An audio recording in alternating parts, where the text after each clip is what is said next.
Hi, I'm gonna make a really cool cup.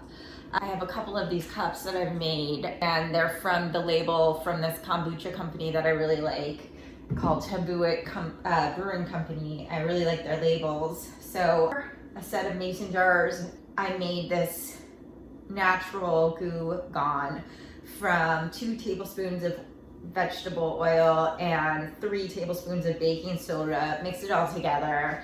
I put it on this applesauce mason jar.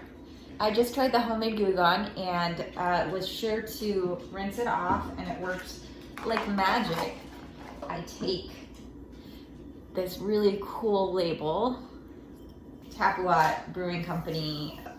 This company's labels are really cool because they slip off really easily. I cut it up.